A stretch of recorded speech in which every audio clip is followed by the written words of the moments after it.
Hello ದೋಸ್ತ. ಹಾಂ ಆರಾಮ್ ನೋಡಿ, ನೀ ಆರಾಮದಿ? ಹಾಂ ಹೌದಾ, ಯಾವಾಗೋ? ಹೌದಾ, ಕೇಳ್ತೀನಿ ತಡಿ. ನಿನ್ನ ಕಡೆ ಏನಾರು ಒಂದು ಸ್ವಲ್ಪ ರೊಕ್ಕ ಅದಾವೇನು? ನನ್ನ ಬಲಿ ಏನು ಕೊಟ್ಟಿರ್ತೀರಿ ಏನು? ಬರೀ ನನ್ನ ಬಲಿ ₹1 ಇದ್ದು ಅಂದ್ರೆ ಸಾಕು ತೊಗೊಂಡು ಹೋಗ್ತೀರಿ. ಏನು ಕೊಟ್ಟವ್ರಂಗೆ ಕೇಳ್ತೀರಲ್ಲ ನನ್ನ ಈಗ ಅದಾವೋ ಇಲ್ಲೋ ಅಷ್ಟೇ. ಇಲ್ರಿ ನನ್ನ ಬಲಿ. ಏ ದೋಸ್ತ, ಇಲ್ಲ ತೇಳೋ. ಏನಪ್ಪ ಇವ್ರು ಸರ್ಕಾರದವರು 3 ದಿನಕ್ಕೆ ಒಂದೊಂದು ರೂಲ್ಸ್ ಮಾಡತ್ತಾರಲ್ಲ. ಇಷ್ಟು ದಿನ ₹1000 ನೋಟ್ ಬ್ಯಾನ್ ಮಾಡಿದ್ರು, ಈಗ ಮತ್ತೆ ₹500 ನೋಟ್ ಬ್ಯಾನ್ ಮಾಡೋರು. ಏನಪ್ಪ, ಸರಿ ಸರಿ ದೋಸ್ತ, ನೀ ಹೋಗಿ ಎಕ್ಸ್ಚೇಂಜ್ ಮಾಡ್ಕೊಂಬಾ. ಇಡ್ಲಿ, ಬಾಯ್. ರೀ ಏನು ಹೇಳಿದ್ರಿ ನಿಮ್ಮ ದೋಸ್ತ?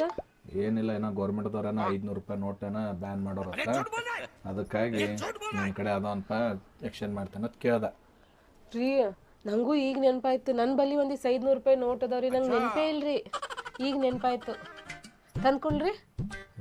ತಗೊಂಬ. ತಗೋರಿ. और अभी तो रुको, क्लाइमैक्स अभी बाकी। रुको जरा, सबर करो। ಯಾಕ್ರಿ ಹೊಸು ಮಾಡಿಸ್ರಿ? ನನಗೆ ಬೇಕಾಗಿದ್ದು ₹5000 ಸಿಕ್ಕು ಸಾಕು, ನನಗೆ ಬೇಡ. ए साले, मेरे साथ अन्याय हुआ है, मेरे साथ अन्याय हुआ है।